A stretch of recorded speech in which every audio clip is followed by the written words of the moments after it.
Hello,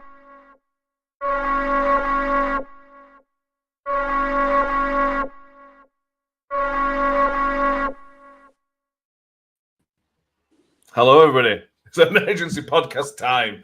There has been obviously a change in manager at Rotherham United. We are going to talk all things yesterday at New York Stadium, one of the worst games at New York Stadium we've ever seen. And Steve Evans' second tenure at Rotherham United has ended. We'll talk about the fact that it's the right decision. I think everybody's in agreement with that. Most people are in agreement with that. And we'll go from there. We'll see what happens. Mick, first of all, good evening. How are we doing? I'm all good. I'm all hammer tonight. Season started with a 4-0 victory at home, so I'm happy with that. It's been a reasonable weekend, to be honest. Today, Sunday, you mean? Yeah. Sunday's been all right. Sunday. Yeah. Saturday was grim. Interesting. Yeah, interesting. Steve Excell's back with us. How are you doing, Steve? Good evening. I'm fine, thank you. You? Yeah, very, very good. Thank you very much. And Tom is back with us. How are we doing, Tom? Oh, very good. Better than I was 12 hours ago, even. Yeah.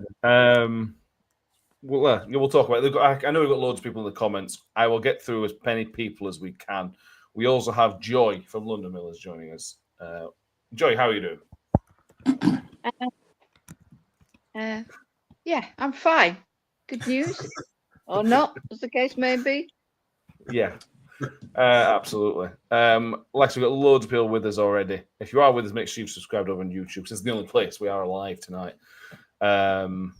Let's go from there. Right, Mick, let's start with you. Why me? From about 16 minutes in yesterday, this was coming, weren't it? To be fair, well, maybe even earlier than 16 minutes in yesterday. Actually, this felt like it was coming, didn't it? I wasn't sure. I mean, are we talking specifically about the game first of all? We're covering that, or we're covering the events of today? Because my feeling yesterday, even after the game, was that what's happened today wouldn't happen. I think I said that. I think I said as much on the post-match. So it's come as it's not come as a surprise. I don't think that's the right word. But I can't think of another one, so I'll use that. I'm surprised that the chairman's agreed to this. But I think it's a positive move, genuinely. I don't think yesterday was the final straw. I think the final straw was earlier in the season at some point, quite frankly. And I think we've prevaricated far too long, but it's done now. So yeah, it's a positive move for the club. Strangely, I didn't feel. I think I know where Tom's going to go with this, but I didn't feel any particular euphoria or fearfulness or happiness or anything else when I read it. I feel a little bit sad, if I'm honest with you, because I feel as though it's a position that we should never have been in the first place, and nobody wants to see anybody lose the job. Although I would argue probably Steve Evans and his financially self-sufficient without having to worry too much about whether or not he stays at Rotherham United or not. So I don't think from that point of view it's a major issue for him. For his ego is another matter altogether. But as far as the club's concerned, I feel that it's the right move. Absolutely the right move. For all the things I've said before, it was a backward step appointing him in the first place. It had no eye on the future of the football club and the future survival of the football club, as far as I'm concerned. That was my view, and I still stand by that. So yeah, positive as far as I'm concerned. Yeah, I think that's fair. But Joy, I think it is also sad because we can all say we didn't want Evans in the first place, and that's fine. We'll maybe come on to that. But it's sad that a man who should be considered, as one of the best managers we've ever had because of his first spell, kind of leaves. I mean, it was absolutely vicious yesterday at the stadium. And it's really sad that Steve Evans' final time as a Rotherham manager kind of ends with that, really. It is sad. But Mick's touched upon it. It could have happened sooner, let's be honest. Yeah. Maybe it should have happened sooner. I don't know. And then would the toxicity have been as bad? I mean, we're not surprised, are we, in one sense? I mean, you cannot take away what Steve Evans has done for Rotherham United in his first stint here. A bit like Ronnie, isn't it? Ronnie's first stint, his second stint. What did he get fired after a 5-0 loss to Chesterfield? At least that was away from home.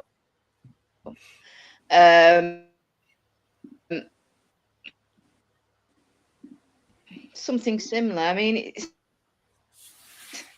there's been nothing to shout about at all, has there, in recent months? Not since probably January was okay, and unfortunately, Mr. Evans has paid with his job, which is the nature of the beast in football.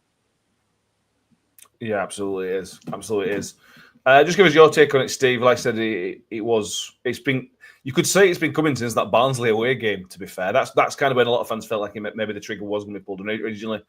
And other than a 6-7 game spell in January, it never really improved enough to kind of get the dullness hanging over the fans, and it ended yesterday in tears. Well, yesterday it was brutal. I mean, I've been going a long time. I've never heard. I can't remember anything at Millmore as bad as that, and definitely not at New York Stadium. I mean, I looked at the clock. I think we started all right for about 3 minutes, like we usually do. Yeah. And then they got hold of the ball, and I think people thought something's going to happen here because they were tearing us apart down our left-hand side. And something happened, and as people started booing, and I thought, that's 12 minutes. I said to my brother, this is going to be really unpleasant if we don't improve here. And then we conceded the goal. It started. And it's almost like, I mean, I've been thinking about this today. This actually, I'm surprised now, actually, thinking about it, that this didn't happen before. Like you said, it should have happened at least 3 months ago. And it hasn't. And it's almost like all that pent-up frustration and anger came out yesterday. And once it came out, and once our fans were joining in with the Crawley fans with the song, and then it got personal with Evans, etc., then there was no way back. I mean, as I left, again, I thought there's no way back, because you cannot look to the next home game and think it's going to be any different, really. Even if they kept Evans on. I mean, I'm unlike Mick. I'm not surprised to hear what happened today. I thought it might have been, like you put, Monday, but there's no way he could stay after yesterday. He was cooked. He was finished. The crowd had said so much in their reaction, and I feel a little bit like Mick, a bit sad, because he's a human being at the end of the day. He's not played his cards very well at all. This time he's been arrogant and, claiming that this wouldn't have happened. What happened in the last 2 years wouldn't have happened under him, when it just has. But I do feel sorry for him. Not feel sorry for him. I feel sad for him, because he's a guy on his own. And yesterday must have been awful. But he's brought it on, some of it, on himself. And yeah, it wasn't very pleasant yesterday, frankly. I agree. Completely agree. Tom, just give us your reflection before we go into a few more details and maybe touch on Crawley being fantastic. Just give us you're in the happy camp, aren't you? Yeah, I am. And that's not anything against Evans. I think it's, whatever's happened, I agree with the statements made previous. He's a person and ever want to see a person lose their job. But I mean, this is probably the best thing that could have happened. It should have happened weeks ago. And without a shadow of a doubt, it was going to get worse somehow. I know nobody likes to think it would have. It was only going to get worse. It's happened at a time now where maybe not the best time, but it was bound to happen. And yeah, when the news came in, I was like Mick, I was shocked. I didn't think we really had the goal to do it, if I'm being honest. I think it was a case of we were just going to have to stick it out and see what happens. But honestly, the fact that Hemshaw and Warrington came in immediately sounds to me like they have a plan, which gives me a little bit of optimism. It's unusual for us. What? Sorry? It's unusual for us to have any kind of plan. I know, it is weird. It is weird, which is why I'm a little bit nervous as well. But, I mean, first and foremost, that result yesterday is, Evans's departure is from the last 12 months. There's not been one thing to shout about for 12 months. Recruitment's poor, no tactics. A lot of things listed in that Paul Davis article. If anyone wants to give it a read about stuff on the training pitch, no idea, not really players having any idea and all the above. But yesterday's performance was honestly non-league from the players. I mean, each and every one of them performed way below a standard that's expected from a professional footballer, and that deserves to be highlighted because not one of them looked like they wanted to play, and that could be down to leadership, management, whatever. But if they come round and play how they could play on Tuesday, I'll be very, very, very frustrated, because if you've not played that way to try and sack a manager, then that's actually disgusting, and it shows that they've got absolute no bottle. So there's a lot of things to be happy about, a lot of things to be frustrated about, and for now I think it's just focusing on what's going to happen next season. Let's touch on that. Matt Miller says, hope that many of those wearing the red and white shirts and who betrayed the shirt on the pitch Saturday follow the manager out of the exit, Mick. Steve Evans signed a lot of these players, most of these players, so he is culpable for their performances and for managing them. But it should be said that most of those players yesterday were, I can't think of the right word without going maybe over the top here, but they were awful yesterday, those players, and they have to bear some of this responsibility. Again, not just for yesterday's performance, but for some of the other performances. Your lean back in your chair tells me you're going to disagree with me. I don't know as I am. I'm not buying into it, though. I don't think I'm fully buying into this, you're not fit to wear the shirt nonsense. I'm just not. Let me play devil's advocate a little bit. Okay. Let's take this away from football, and you end up wherever your place of work is, and you've got a manager that quite clearly is stuck in his ways from the 70s and 80s in terms of the way he wants the job doing.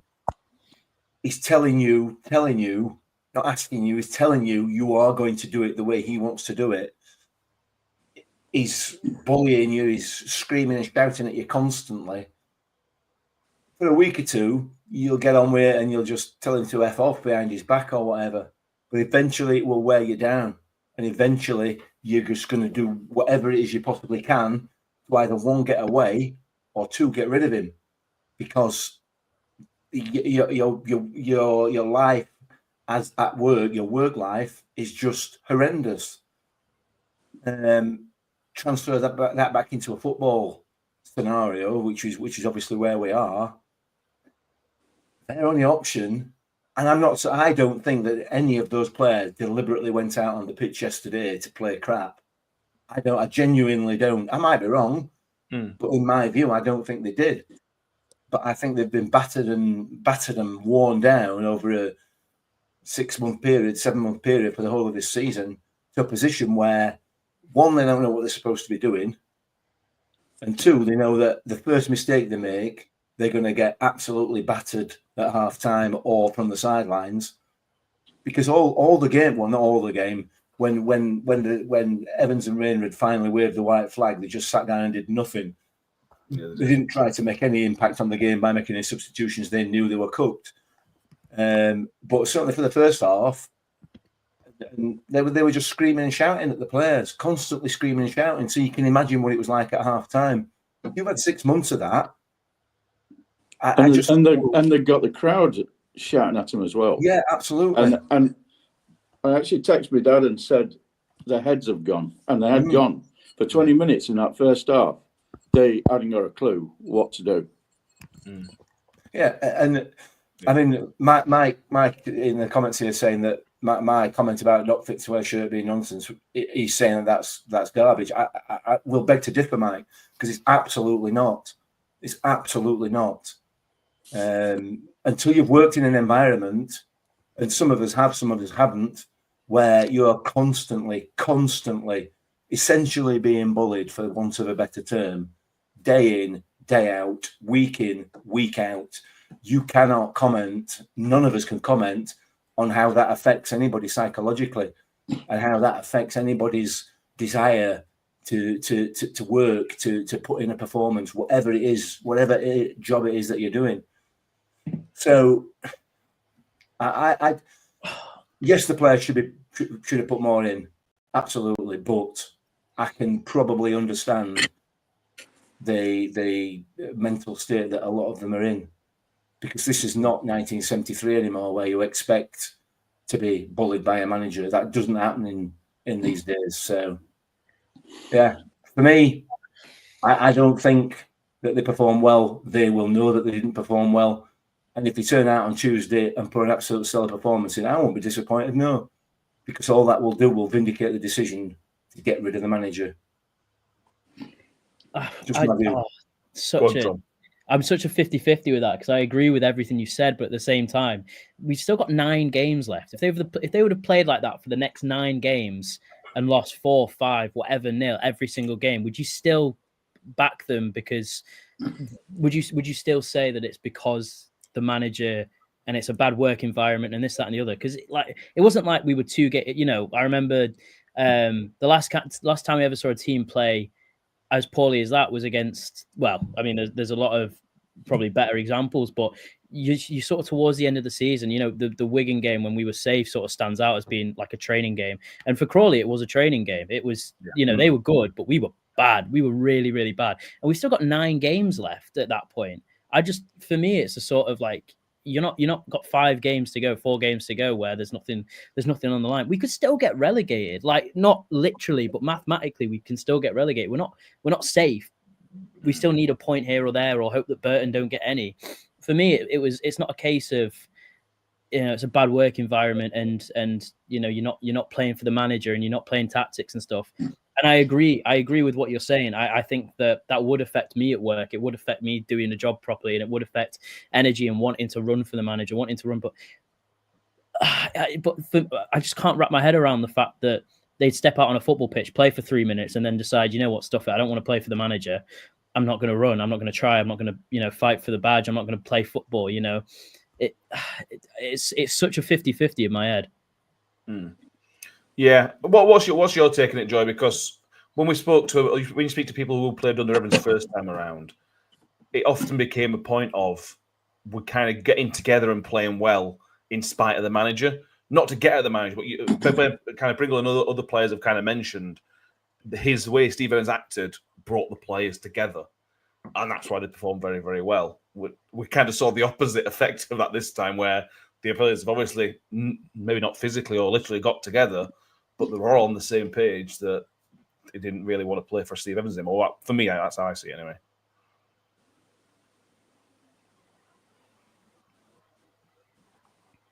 Well, I mean, you've got to think, as you had that team, working environments have changed, whatever people want to call it. And to a degree, I agree with you, Mick. I think the psychological aspect of it, I mean, people can call, perhaps we've got snowflake players in inverted commas. I don't know, because that's a term that is used quite readily today, this day and age. But instead of galvanizing this team, it's probably turn them into individuals. And if you've got, as Paul Davis said in the article that Tom alluded to earlier, the fact that nothing's been going on at Roundwood, it would seem, or very little, you've got to have some sort of guidance. I mean, is it manager? The word is there, manage the football team, manage the circumstances. You do the background work, don't you, before you meet a team, said 1, 2, 3. You therefore do the work then on the training ground, around set pieces, around who's going to do what, who's going to pick in your best team, etc. But It doesn't sound like any of that's been going on for some time. So if you've got a workforce, as Mick has alluded to, that's got no leadership, no guidance, no structure, what are you likely to expect at the end of the day? Is a group of individuals just bimbling about and not achieving anything much. Yeah. Which is exactly what they've been doing. You know, you can't tell me when we've seen Cam Humphreys be, you know, world class. Well, not world, you know, to us, if that makes sense, at our level. I mean, you know, would he make a conference side now? This is what I'm saying. People just don't lose that skill set. And I don't think it's a case of they put the shirt on and think, and, you know, I mean, I'm a person of a certain age, and I've had some crap managers in my career. And you end up in the end just turning up at work and thinking, well, I'm going to get paid my salary at the end of this week or the end of this month, whatever I do, whatever I turn out. I mean, and you don't want to let yourself down, so you end up doing the barest minimum. I mean, I've done it myself. And I suspect there's people on this podcast who can, you know, say the same thing. They've done it themselves. And if you're not motivated and you're not given any opportunity to motivate yourself, I mean, is there anybody who comes across in this group of players as a leader? No. No. It feels like bad design, though, doesn't it? Yeah. You know, we've not got a Woody, we've not got a Peltier, you know, that sort of character. He's got rid of them all. That can grab the rest of the team by the scruff of the neck. You know, so to a degree, I agree with Mick, and I can see where you're coming from, Tom, because there is still 8 games to go, and it'll be interesting to see if we do get the new manager, you know, uplift with Hampshire, because I suspect Hampshire and Woggy will have them running up and down like idiots. They'll wonder what's sitting in the training, you know, this next from tomorrow.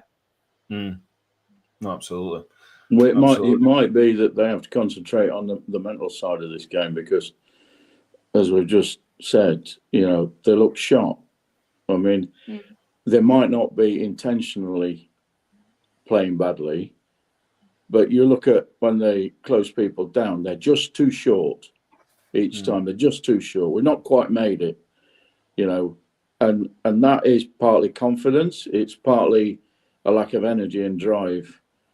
And I think that's the first thing that I'm sure needs to address is the mental side of them, because I think they're shot completely after yesterday, particularly, but after like Mick said, you know, a season of berating from their bosses. And I won't be disappointed if we win games, because that's what we need to do. I mean, also you've got to put into context the fact that we hardly won a game in the last 2.5 years, which is why yesterday was so bad.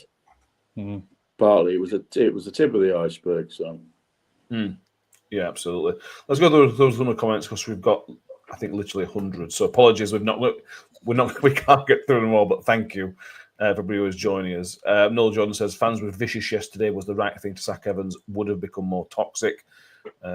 Thomas said, I don't think he could have stayed after that 4-0 loss yesterday. Sad he's left, but didn't see us getting any better. Matt Hanshaw has time to shine and interested to see how we get on. We'll come on to that. Andrew Lang says respect to Tony Stewart for putting the friendship aside and making the right decision. Kenneth Forbes, evening all. It suggests Paul Warren might be coming back. We will get on to that. Peter Jefferson says about time Steve Emerson be sacked. Well overdue. Martin Miller, I guess many fans are in a celebratory mood tonight. Evans has gone. There were some fans. These were the same fans who celebrated when he was brought in last year. Perhaps it's time for us to reflect. Harry says to cover the game, Crawley, the best team I've seen at New York Stadium this season. Thought they were fantastic. Jack Holmes, another player who deserved to be applauded at the end. Richard's not heard that toxic at Rotherham against the manager. Even including the Danny Begara era. Yeah, it was rough.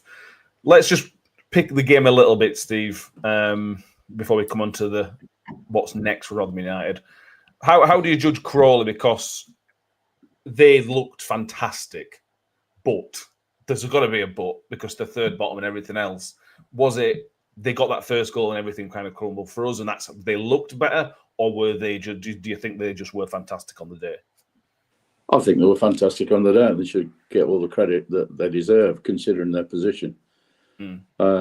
Again, after about 10 minutes, I said to my brother, I said, why can't we play football like this? It's pass and move on the floor, nippy little wingers. I mean, Hepburn Murphy was fantastic. And the 18, I can't remember his name, and the guy who got 2 goals. I mean, they were a constant thorn. And none of our defenders, like I just said, they get just within a foot of them and then they're away from them. Little flicks. They were fantastic. And they made us look completely amateurish, unfortunately. We came into it maybe for 15 minutes before half time, and I can't remember that we had a spell in the second half particularly. But if Johnson Clark Harris had put that one away where he broke through, I don't actually think it would have been any different, frankly, because they had such a good day. They're playing for their lives, and we evidently aren't. But yeah, we're a lovely side to watch. Probably with Stockport, I'll put Birmingham aside. With Stockport, they're the best I've seen down our neck of the woods this season. Yeah, I completely agree. David Lawton says that Crawley weren't fantastic. We were utter garbage miles off it. I think us being rubbish and them being fantastic can both be true. It was a team who have got an identity and a playing style, which he's been able to implement with only 2 weeks, by the way. This is a new manager. He's come back, but a lot of these players are new players to him. He's been able to implement his new style with a bit of fight and a bit of battle against the team we've talked about and confidence being lower than low. It was Junior Coutinho, I think his name is, number 18. Yeah. Crawley. He was sensational. Helped again by some poor defending, Tom. But where did you know watching the game? Did you kind of know straight away? Right, okay, this is it really because of the intensity from them and the lack from us, and then the goal goes in, or just because you vibe on the game? I mean, I don't know if anyone else, but I saw Scott Lindsay's comments after the game, and he said he watched the Rotherham game on Sunday, watched it all the way through, made notes, and then on Monday he made them train to an absolute T of a plan about how to play against us, and I just think that's what happened. And I think, don't get me, and look, a plan well executed is a plan well executed. You can't ever discredit it, but that's just what a good manager does. You could probably watch Crawley next week, and they'll probably play maybe slightly differently. Maybe with, the technical players will always be technical, but the way that they play will obviously change based on the team. And I think that's what a good manager does. He prepares for the sort of, the challenge. And look, that number 18, Quinn Tip, whatever, was at Fleetwood last season. It's not like, they're go-getters, they're world beaters. We said pre-match that they were gonna, and this is us coming from non-professionals, that they were gonna try and play out, and they did. They're very technical. They are.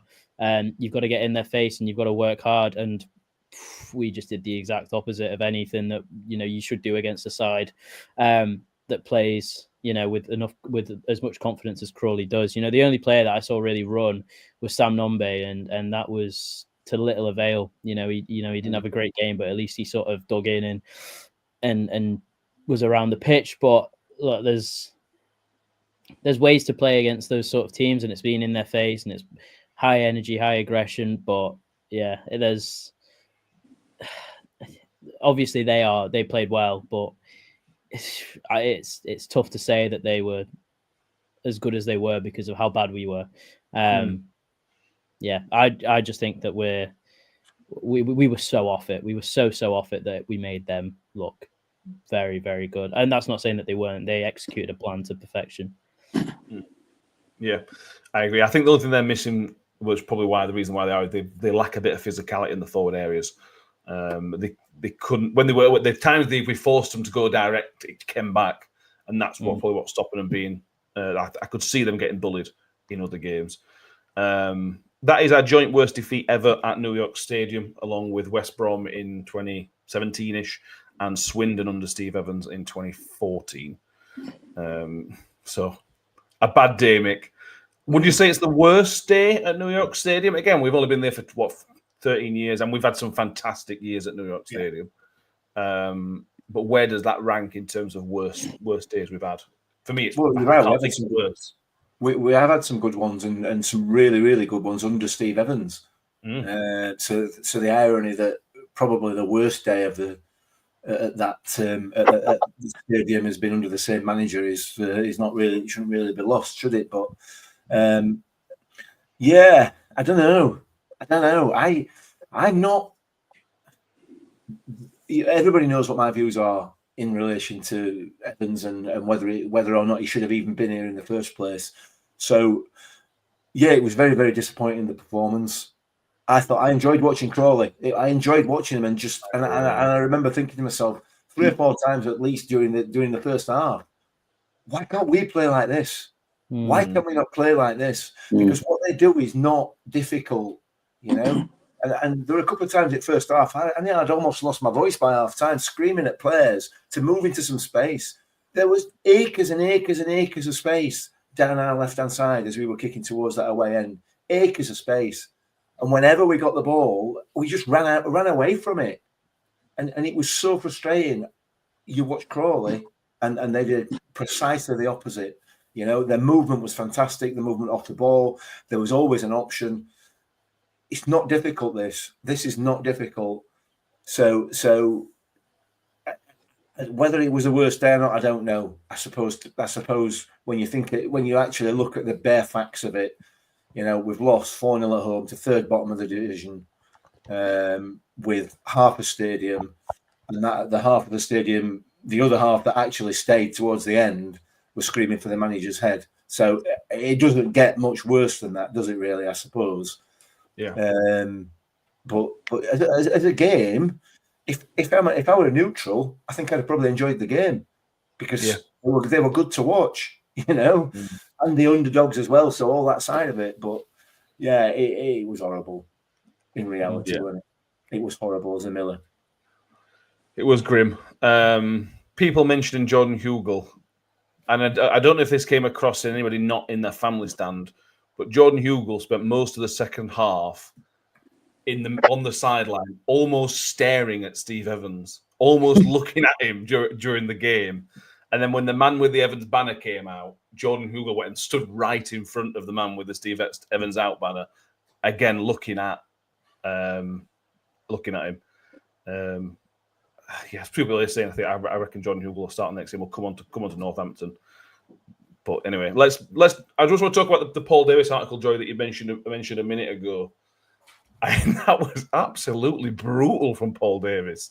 I was shocked how hard he went in on him. Bearing in mind the advertising, and this is probably not Paul Davis's decision to let Steve Evans write for them, but bearing in mind that Steve Evans has been allowed to personally write a lot of that information in the advertiser. That was absolutely brutal, I thought, from Paul Davis. But I think he got it right. Me?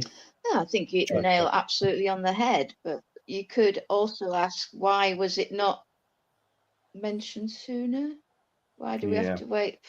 And I know I'm asking a silly question because you've got to have some sort of diplomacy when you're speaking to him every week. You know, you otherwise you're not going to get anything, you know, from the manager, from the club. You're going to be ostracised, and I think he was before, wasn't he? So he's got to play his cards close to his chest. But I think a lot of people reading that today would have sort of just gone, yeah, and nodded their head and said, you've really hit the nail on the head there, Paul. But like I say, I think some people like me think, yeah, but you knew all this was happening. You knew about it. I mean, what interested me, Tom, and you can empathise with me when I say this, is he actually referred to the Lake Orient match that we went to in October, which was absolutely diabolical.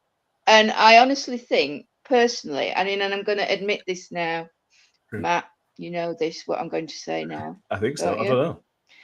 I actually, yesterday, the London Millers sponsored the game. I didn't go. I didn't go to watch Rotherham play Crawley when the organisation I represent sponsored the game.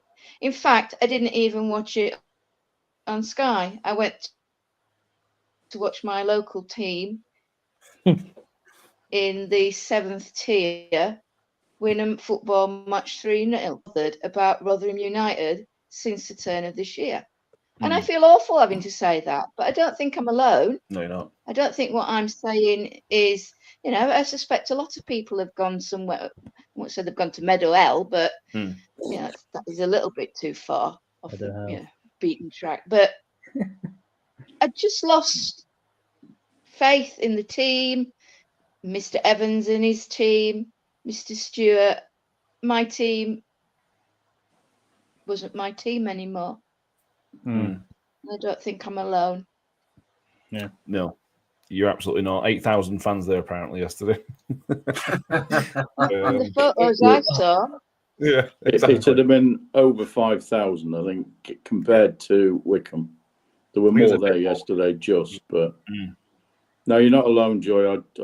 I've chosen matches to drive from Derby to. I don't intend to go on Saturday, but at this rate, I probably will end up going. And it really, I hate the way it's made me feel over the last 2 years supporting my club. Because it's made me not want to watch my team. And I used to go to virtually every game. So, yeah, actually, yeah, definitely not on your own. There's plenty. Well, saw yesterday. Go try. Thousands of people like it because we're missing thousands of people. Yeah. Literally.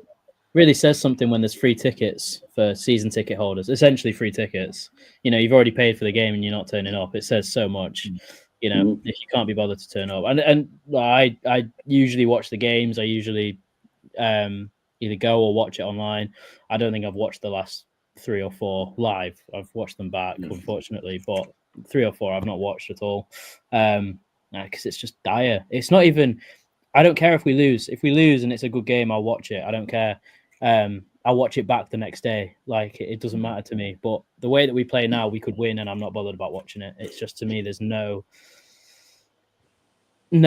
motivation to watch the games, none whatsoever. No, I agree. Matt Miller says, I've read the Paul Davis article. Why is it taking the departure of a manager for it published and be damned? What's your take on it, Tom? I know you read it. We talked about it in the chat. Just kind of talk to us about your thoughts on that before we move on to the future. Yeah, it's a good article. It's well explained, his feelings, and it's a very personal article. And obviously, whether you like Paul Davis or not, it doesn't really matter. He's got better access than most people in the city, in the town. Sorry. And look, I mean, you can argue why is it taking him this long, but if Steve Evans is writing for your newspaper and you come out and say some lies are big, some lies are heavy, he twists the truth to make it look like it's his to fit his narrative. I don't think you're going to get him writing for you again. I don't think you're going to get anything from him again. I don't think you're going to get anything from the club again. I think there's a lot of things to consider when he's writing these stuff, and I think the speed at which it came out and the honest sort of interrogation of Evans is detriment to what Paul Davis has probably thought for the past 12 months. And I don't think it would have come out if Evans was ever at the club. It looked like it was a piece that was done for his 12 months in charge. I don't think it would have come out if it was if he was still at the club, obviously. But yeah, I mean, some of the stuff he mentions in there is worth a read. Tactics wrong, not enough time spent training, yelling at people, making wins his crediting himself, losses other people's fault. There's a lot of stuff that he mentions in there that you can assume from the outside, but it's quite nice to get it vindicated. Yeah, I just think there's I think it's a good article, and for people who are saying why has he not done it sooner, is if you did it sooner, I don't think you would have had any other. I don't think many people would read the Advertiser, because I don't think it would speak much at all about Rotherham United.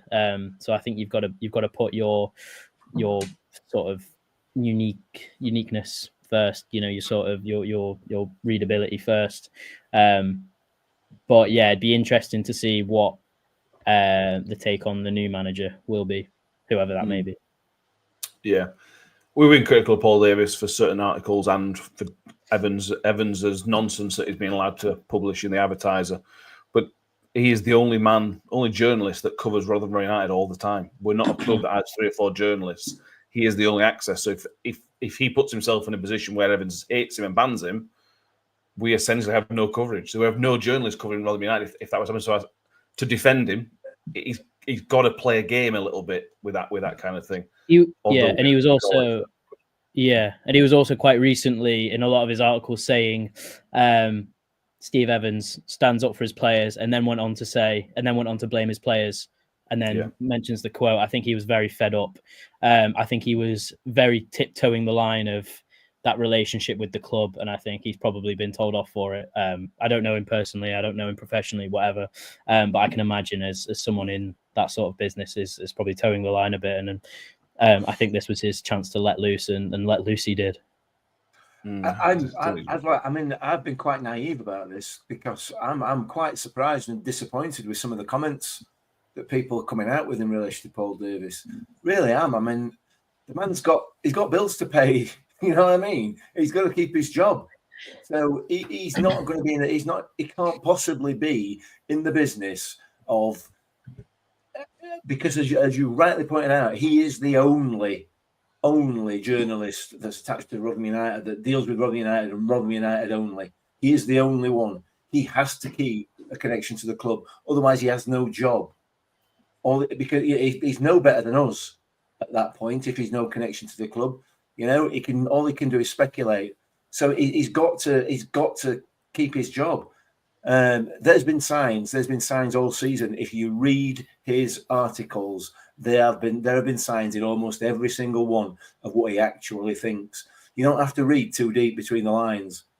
So I'm quite impressed with the article. It took me ages to read it, obviously getting through all pop-ups and all that nonsense.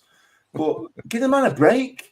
He's doing his job, and he's doing the job that he's paid to do, you know. And if he does it wrong, or he upsets somebody and gets kicked out of the club, then he ain't got a job. So give him a break. For me, you know, he's absolutely laid into Evans in that article and told the truth. It's almost like the crowd from yesterday, isn't it? It just had enough. But the way Evans had to go, I mean, common sense dictates for everything everybody's just said that Evans had to go before he could publish that. Yeah. Because if he'd have published that, he'd have been banned from the club. He wouldn't, as you say, he wouldn't have had a job. Yeah. So it's black and white for me. And I thought the article was excellent. It actually shocked me to start with, not shock, surprised me. And I thought, good on you, Paul. You're letting go on this. You're letting go. And we've found 2 or 3 things out, which might be right, might be wrong, but he couldn't do it any earlier. Absolutely not. Yeah, completely agreed. Yeah, I agree. Right. Let's look forward. So Matt Hamshaw and Andy Warrington have been confirmed as the coaching staff for the rest of the season until other staff are appointed, or whatever the phrase was. I know what I think to this, Joy. What's your opinion on this? Do you think this is genuinely a short-term thing with the view to somebody else coming in, or is this just until somebody else's contract becomes more simple in the summer? I'll tell you what it reminds me of is 2016 again, when our friend DW came in as the cheap option. It smacks a bit of that, you know. I mean, because he was given that role, and at the end of it, he did get relegated. But as you know, things did improve significantly to a degree after that. I think it's something similar. I think Mr. Stewart is very cyclical in the way he appoints his man. If you look at it and look back, reflect back from Evans and that 4 or 5 managers until Warney came, and then we went, you know, things improved, and then we've just Warney left, and we've gone through the same, probably similar number of managers, and now we've got someone who's a Rotherham lad. Yes, I know he's not played for Rotherham, but he's a Rotherham supporter. You've got Warrington coming back as well, an ex-player. You've got Hampshire coming back as an ex-coach at the club. I mean, when he left his career behind, he was doing all that stuff with the kids, wasn't he? That development phase coaching for the 14, 15, 16-year-olds. So it just smacks to me that here we are, we're going back to 2016, whenever it was, when Warney took over. It just seems very, very similar to me. And I imagine that if in this next 8 matches things improve, that he's got a good chance of getting the gig full time. I mean, and apparently, you know, he's done all the badges. He's got, from what I'm hearing, rightly or wrongly, he's very well thought of in coaching circles. I mean, what did they think of him in Derby, Steve, when he took over for them 2 matches? He didn't lose any. I mean, he were only there twice, but what was the groundswell there in Derby? Well, not many people. I didn't see many people criticise him, but then when him and Warrington left, a lot of people online just said, "Well, that's probably logical that he goes because he's, you know, part of the previous manager's backroom staff." But yeah, I mean, he came across. I mean, I watched his interviews from Radio Derby that I get on Twitter, and you know, he comes across really well. And as you said, given what he did previously, which is with the kids, I actually think there is a good chance if it goes well, they'll end up with the job. Because let's face it, what they're going to try and do, and what they ought to do, is to try and revive the academy. And I know it costs a bit of money, but he's got an eye for young players. Why there's just him and Warrington for the time being, I'm not sure. You're probably going to ask us about Paul Warne later, so I'll leave my tinder dry on that one. Yeah, we'll get onto that now. Mick, like I say, Hampshire and Warrington till the end of the season. I'll be honest, it stinks to me completely that Warney's coming back in the summer. I think Warney's been linked with Barnsley, and I think the sticking point is his contractual issues at Derby, where in the summer that loosens up a little bit. This is Paul Warne's team. Like it or not, this is his team that come in. I might be completely wrong, and I might be putting 2 and 2 together and getting 5 here. But for me, I think we'll be seeing Paul Warne in the summer. What do you think? It smacks of that, doesn't it? I mean, that's kind of the obvious implication to draw from this, but there are major issues with it, aren't they? There are major issues in terms of his relationship with the chairman and whether the chairman would have him back. I don't know what I want in terms of me personally as a supporter. The thing is, when Warney was here last time, the culture at the club was just absolutely top draw. Certainly the footballing side of it, you know, it was what we all wanted, and what it was an enviable culture. You know, everybody played for the shirt, everybody played for the badge, everybody was passionate about the team, and about the end result and the goal because of the way that he managed the team. Tactically, yes, clearly there were issues. But the culture at the club and within the staff of the club, whether it be the players, the coaching staff, or whatever, it's the heartbeat of the club, isn't it? It is absolutely the heartbeat of the club. And as we've just seen for the last 12 months, you know, it's been ripped out of it. The heart's been ripped out of the club because there's been no culture. People like Warney, and not necessarily him, but coaches of his ilk, I would hope would bring that back. And I think, you know, much as Steve Evans says how much he loves the club and everything else, you know, I think even the most ardent Steve Evans fan would agree that there's always a little undertone of it's more about him than it is about the club. You know what I mean? Whereas with people like Warney and Matt Hamshaw, it's about the club. It's not about them. I don't know where I'm going with this, to be perfectly honest with you. I just feel that it probably is. I think that they are possibly angling towards that.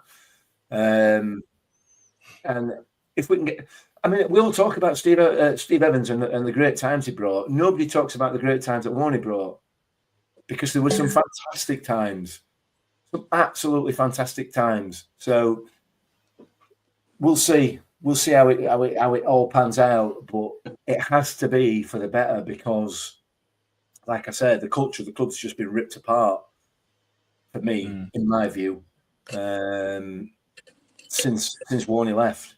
You know, it's just a shell. Like Cam Humphreys is a shell of the player that he was before Steve Evans came.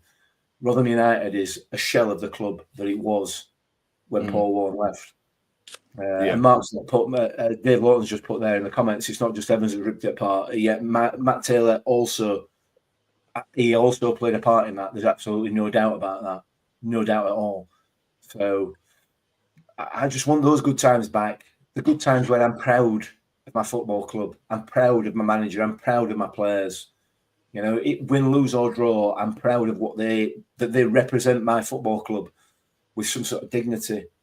And we haven't had that. We haven't had that since Warney left, unfortunately. I don't think. So no, and I feel like there's almost been a rewriting of history since Warney left because of how he left, and I understand why people are annoyed and upset about that. I get that, but if his name wasn't Paul Warne, Tom, if his name was somebody else, and he had been promoted 4 out of 5 seasons in League One, every single Rotherham fan will be saying, "We'll get him." He's got 4 out of 5 promotions. You can do it on a not a massive budget in League One, because it's Paul Warne and the baggage that comes along with. And to be fair, this is a similar conversation with Steve Evans because of the baggage that came along with him. But there's not many people that's been more successful at League One, which is where we are at the minute. Yeah, no, he is a successful manager, but it's so tough, isn't it? Because if he does come back, he's on a shorter leash with fans for sure. If he doesn't turn the club around by December, I think we spoke about him. If he doesn't turn the club around by December, and if he comes in summer, he'll go, and fans will call for his head. If we're mid-table by December, January, fans will want him gone, and that's not even that's not me being, over the top or anything. That's just a case of how it is when you know a manager and know what he's capable of, and this, that, and the other. Because, quite frankly, the reality of Rotherham United at the minute is ironically, we've taken the piss out of this word for the past couple of weeks, but we are now in transition, because there's no way that this club is going up next season and doing well the following season. This is at least a 2-year, 3-year, 4-year process. At least 2 years, if not up to 5. Because what happened when Paul Warne left was Matt Taylor came in and the wheels fell off, and they didn't just fall off; they absolutely destroyed whatever was created, and it was not maintained, and it just absolutely flew off the hinges, and we found ourselves in this situation. That will happen again unless we get the foundations right, and the foundations need to be what is the priority for the club in the next 2 years. If that's what Warne comes in and does, perfect, whatever. If that's what someone else comes in and does, I'd rather that. I'd rather someone who has a 2-3 year plan, give them time to implement a style, implement a philosophy, implement a foundation, get better training facilities. Because let's be honest, the injuries that we're sustaining are from the training pitches. We've had it from 4 managers now. That's the issue. So I'd rather him spend the money that he would spend on Paul Warne's compensation on a training pitch or whatever it may be, better training pitches, different training pitches, better complex. There's just got to be a plan, and whoever it is, I don't care. There's just got to be a 2-3 year plan that the foundations of this club will get better, because we can't have the same situation where a stalwart of the club leaves, because that's what he was. He was the figurehead of the club, and as soon as he left, for whatever reason, it doesn't matter, it absolutely fell off the hinges, and nobody could have come in and done. Taylor kept us up, but that was it. And he ran his string after that, because there was no way that he was ever going to keep the foundations from crumbling. I don't think any manager could have. I think what Warne did on such a tight budget, getting us promoted and relegated and putting us in a good position was due to miraculous factors, weirdly enough. And I think what we've got to do is have the club fully rebuild. And I think that's 3 seasons in League One. I think it's implementing a style. I think it's bringing in youth players. And I think all of that has to be done by a manager with ambition, a manager who is going to commit to the cause, and a manager who is going to, promote youth, promote better foundations, bring in a director of football again. Like I say, whether that's Warne, I don't know. I don't care. Whilst he was with us for 6 years, maybe he didn't have the capabilities of doing it, but he didn't. He just papered over the cracks, and he did it well. He did it really well, but he papered them over. He could have filled them in, but he, for whatever reason, he didn't. Whether or not it's because Tony Stewart didn't allow him, or that's a different argument completely. Whoever comes in next has to be able to rebuild the foundations. And fans are going to get frustrated if we're in this position next time, this time next year, because I have a sneaky feeling we will be. I don't think much will change in terms of league positions, but we should. If this time next year should be, we've sorted out the training pitches, we've sorted out injuries, we've sorted out the youth academy, we've sorted out all these aspects, and then the next season we kick on, and then the next season you can rebuild on that and build and build and build. Whether or not Tony Stewart's the right man for that, I don't know. But you can implement people within the board and within the club that will be right for the club and will be right to get the foundations right. It doesn't have to be the manager as well. It doesn't have to be the coaches. It can be a director of football. It can be a head of operations or sporting, whatever Arsenal have just announced today. I don't know what he's called, but you can have someone like that in. It's Tony Stewart just needs to sit back and put money in. And whether or not you will, I don't think you will. Give me your money and shut up. I mean, in a year's time, you want all that doing in a year's time?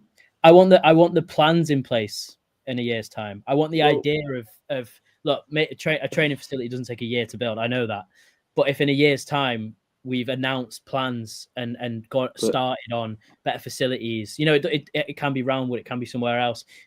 A youth setup is on better sort of, it's asking for a lot and it's optimistic, sure, but if by this time next year there's a plan in place to get all of this happening, I think and we're in the same situation that we are now, same wins, same points, same whatever, same I'd be a lot happier because I'd know that there's a future for this football club, whereas right now there's still not. And I think whoever comes in next has got a big task, a big task. You've got to be careful not to chuck the baby out with the bathwater, though. I mean, I don't think Warney will come back because I don't think him and Tony Stewart left on decent terms. What I think will happen, I think it's actually quite a decent appointment for 8 games because what will allow Hampshire and Stewart to do is to feel each other out, to see what's going off. I think Hampshire, I mean, if Hampshire was at another club and he wasn't from Rotherham, he would, in my view, be the sort of manager we're looking for. He's young, he's dealt with the youth before, he's been a coach on more than one promotion, and so on and so forth. Now, I actually think, I don't know about Andy Warrington, and I don't know when they mention about 2 other positions coming in, I don't know what that'll be. They've evidently got a couple of ideas. It could be what you said, Matt. It could be Richie Barker and Paul Warne, but I think it could possibly it'll be other people. I don't think Warney will come back. But in terms of what we need to feel a connection with our club again. And to be quite honest, a lot of that for me comes from what happens on the field of play. So if we suddenly, all of a sudden, start to field younger players that are energetic with drive, because again, go back to Crawley yesterday, they look a young side with a lot of energy and drive, and our old plodders didn't get anywhere near them. No. I don't want to see old blokes playing for us anymore, with all due respect to old blokes, which I am one. I do want to see some youth and energy and a bit of talent knocking around. and a team that actually makes me excited. Not excited, not even excited, but involved. I mean, at the moment, I just feel separated from everything. But I do agree, Tom. There has to be some background planning for this.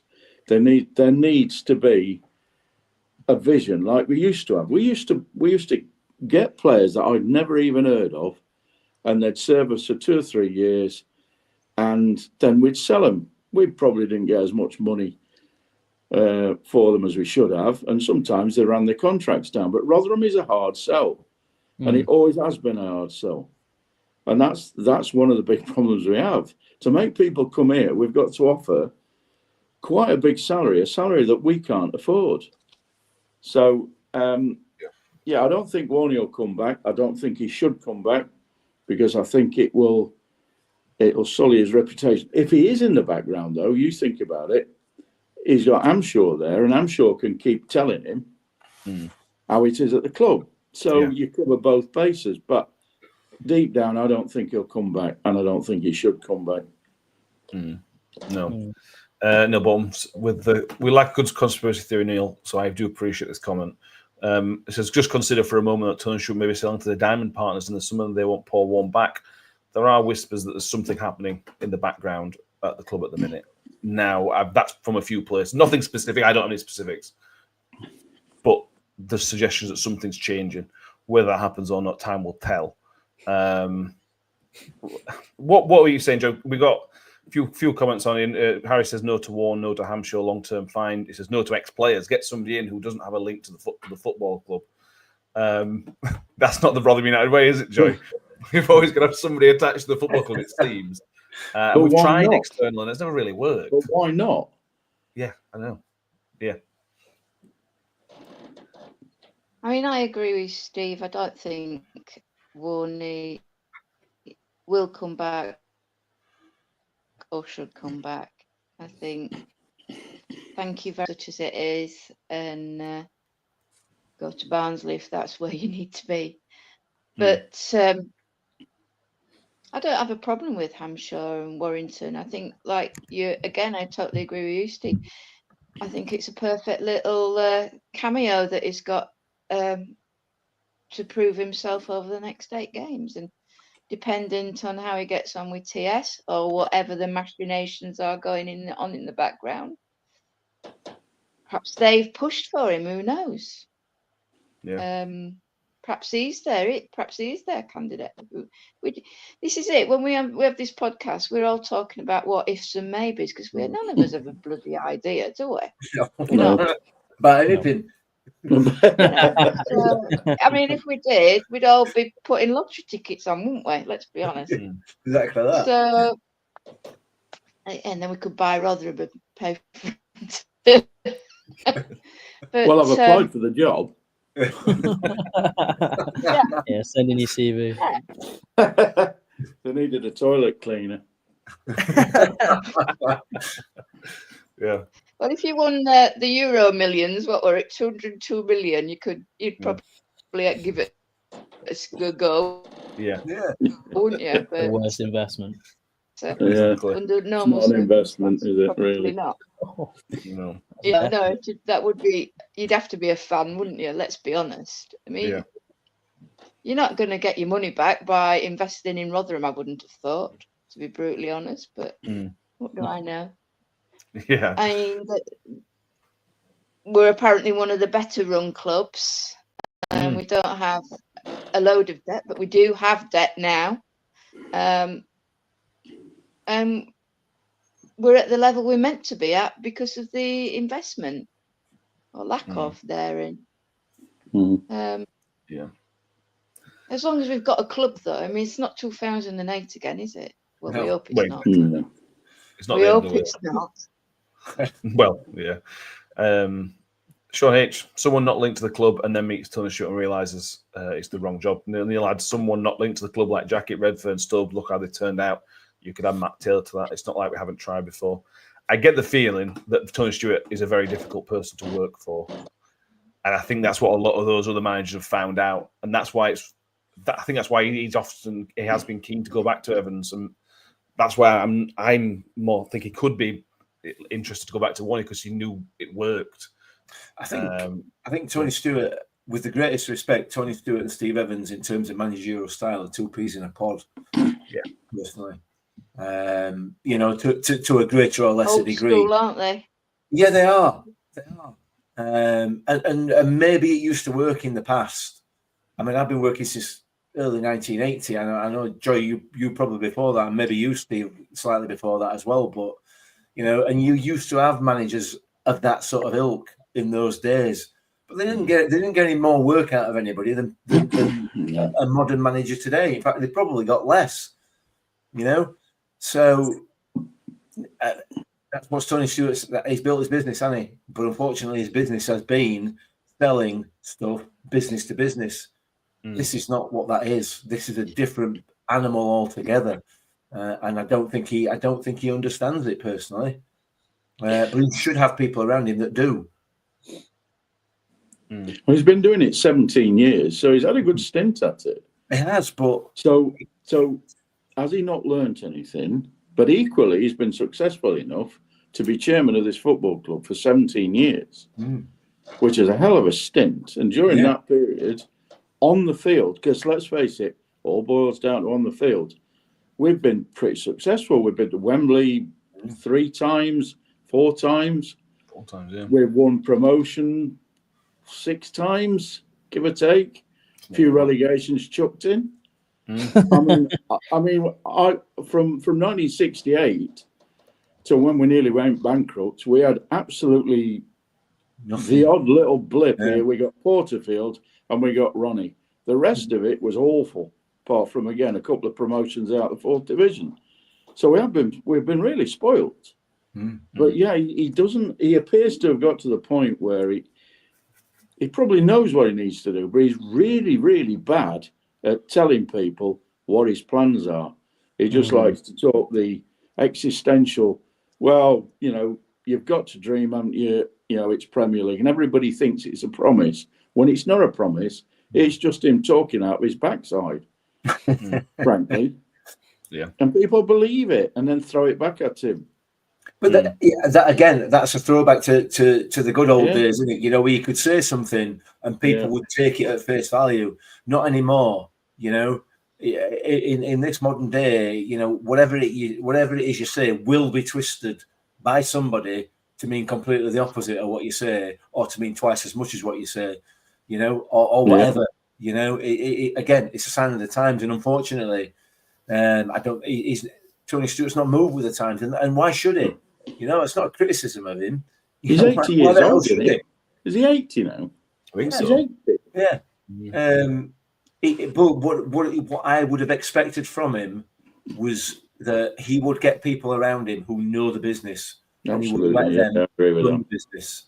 You know, he would trust them and let them run it. And I feel he's had too many fingers in the pies over the last, and Evans being the culmination of that. Hopefully, whatever's going on behind the scenes, he's gone, right, I got that wrong. He stuck his hand up and said, I've got it wrong.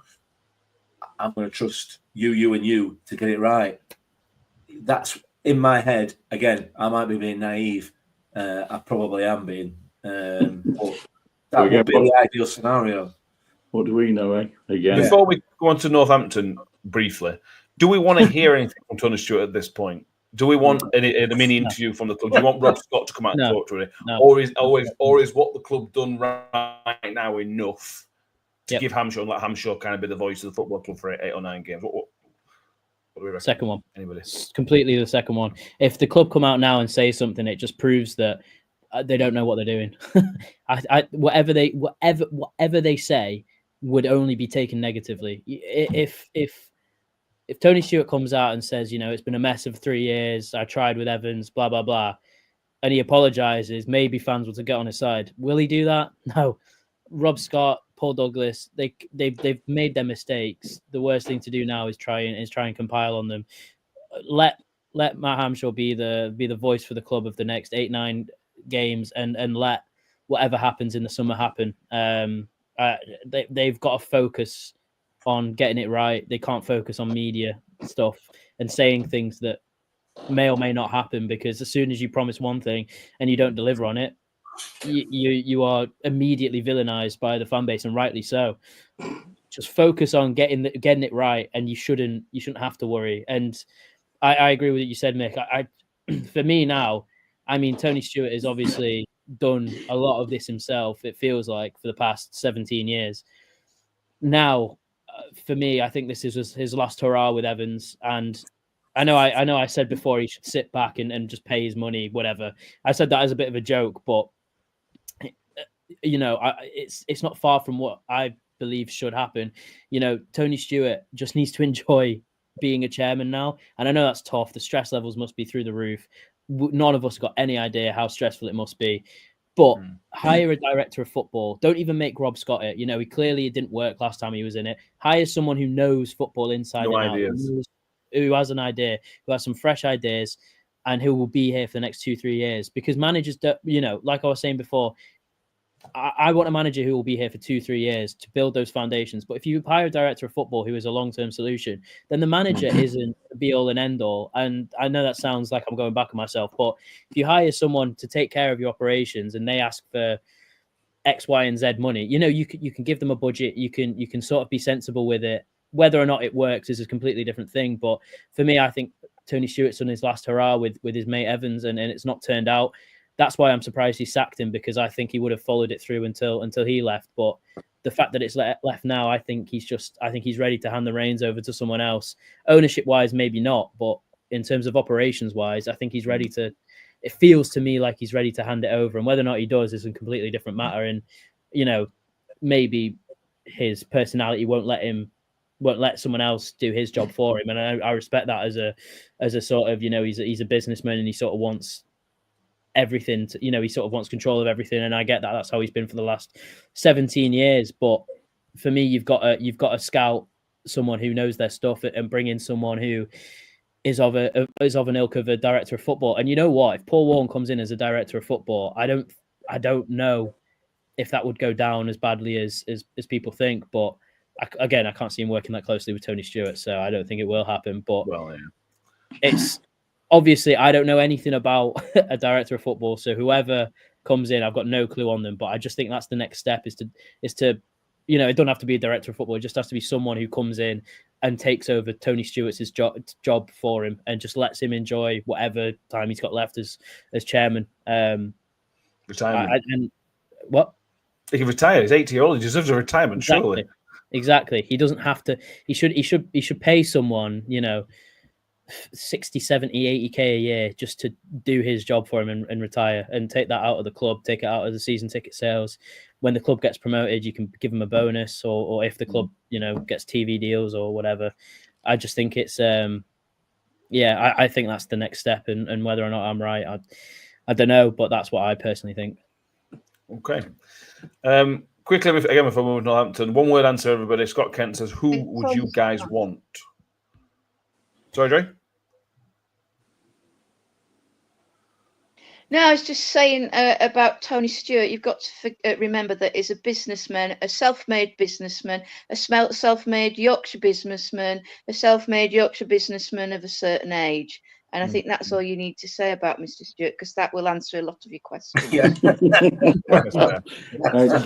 Excellent. Yeah, very good. Who do we want? Scott Kent, who do we want? Tom, I'll start with you, mate. One word, if you can, or one name, if you can. If you have one, who would you want? Oh, God. Edwards would be great. Rob Edwards would be fantastic. Either of the Duffs, Damien or Michael. So I'm just going to say Duff, just because it sort of covers two bases, I guess. I don't know. I genuinely don't know, though. I genuinely don't know. Des Buckingham is a couple of shouts. Des Buckingham's a good shout as well. He did a fantastic job at Oxford, but he was an Oxford fan, and was it his club? You don't know. Mick? You're really going to make me say a name? Steve Evans? It's not work. You know, he's not got a job. Still on payroll. If you get back in quickly, you can get undo all paperwork. Yeah, exactly. Yeah. Just cancel it all. I don't know. Is my answer. I genuinely don't know. If you were gonna force me to, I'd have Warney back in a heartbeat. Personally, I would. I'm not saying that I want him, but I would have him back, and I would welcome him back with open arms because of what he created before. I don't know whether it'll work again. It may or may not. But to compare having Warney back to having Evans back is like absolute chalk and cheese. There is no similarity as far as I'm concerned in terms of the return of the two. I don't know if it's the right choice though. But yeah, not much of an answer that really, is it? Not really. No. Scott Kennell says Luke Williams. Again, Luke Williams is another great shout. I would go Michael Duff. I would go Tom Hagen. I like that. I think he's a Rotherham United type manager, Michael Duff. Yeah. I think. Joy, do you have a name? None whatsoever. Really haven't. None whatsoever. I mean, I hear what you're saying about Duff, but he has been a bit recently, hasn't he? Yeah. Because he's been fired from the last two jobs he's had. His last two. I don't know. There's nobody at this moment in time that I think is setting the world alight in the lower leagues, lower divisions. I mean, perhaps we've got to start looking non-league. I don't know. Or I mean, everybody's got to start somewhere. Abroad's a shout, I think.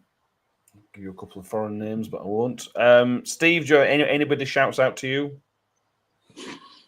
I hate this. I really hate it. My lad often asks me, whenever we're without a manager, and I haven't got a clue. All I'll say is that I hope that it goes well with Matt Hanshaw, purely and simply because it's bet the devil you know. Because you can appoint any man, you can chuck loads of names around you don't know until they get into your club, and they've got to be a bit lucky sometimes with the recruitment, and you get on a roll and so on and so forth. But I just hope it works well for Hanshaw. Like me, I'd love Paul Warnes to still be there. I wish he'd never left. I mean, I love Paul Warne, and I'll probably get criticised by the usual suspects for it. Met him in the red and white shop in 1999, and what a guy he is. But I don't want him to come back because I don't want his legacy to be tarnished.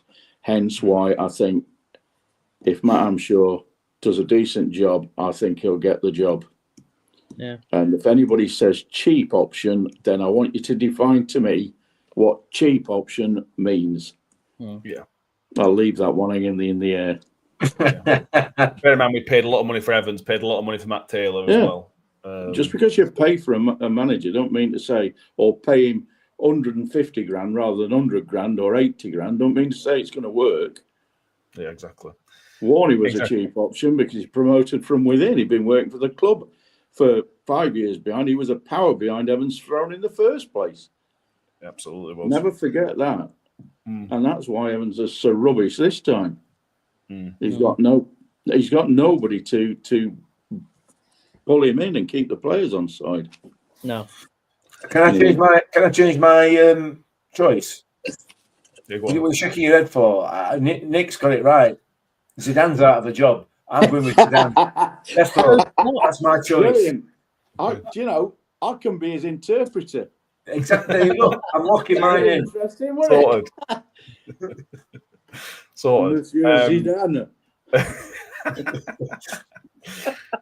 Right. We're going to quickly... Our length of talking about the Northampton game, we'll be talking about the prediction league.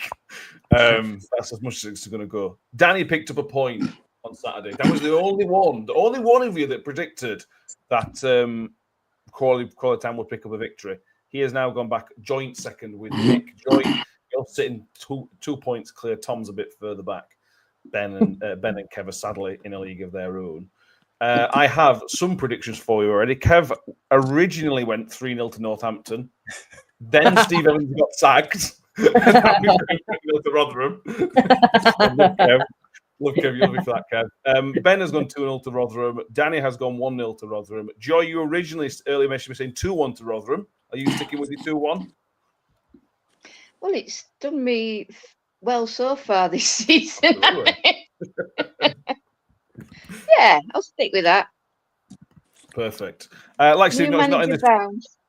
I hope so. You're not in the league, Steve, but we will get you in next year. What is your prediction for Tuesday night?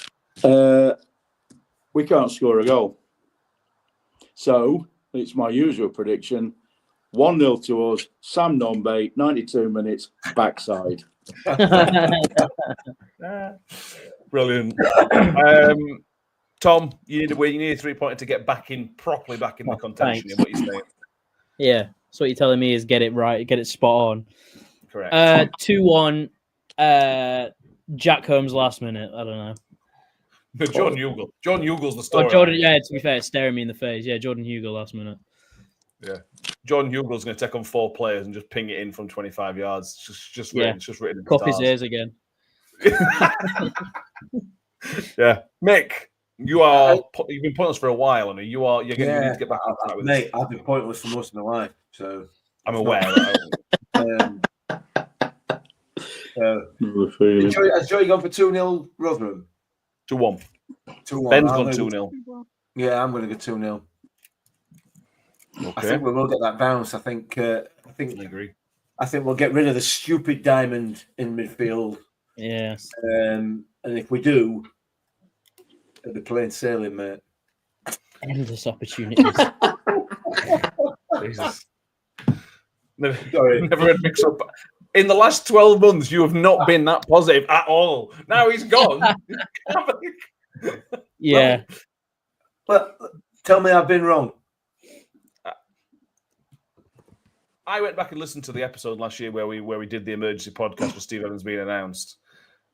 And I hate saying this, but Mick was absolutely spot on with everything he said. Literally everything that he said has happened. Yeah. So, give him his just desserts. That's the first time in the whole of my life that's happened. Yeah.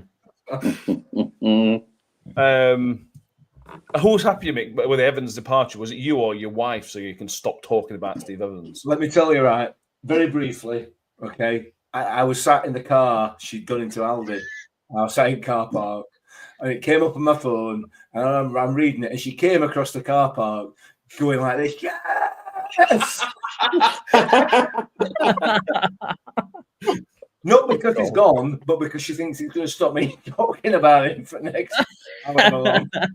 She was absolutely overjoyed. Just saying. That's another car park to add to Mick's car park podcast as well. Do you only sit on this podcast and in car parks? Is that it? Yeah.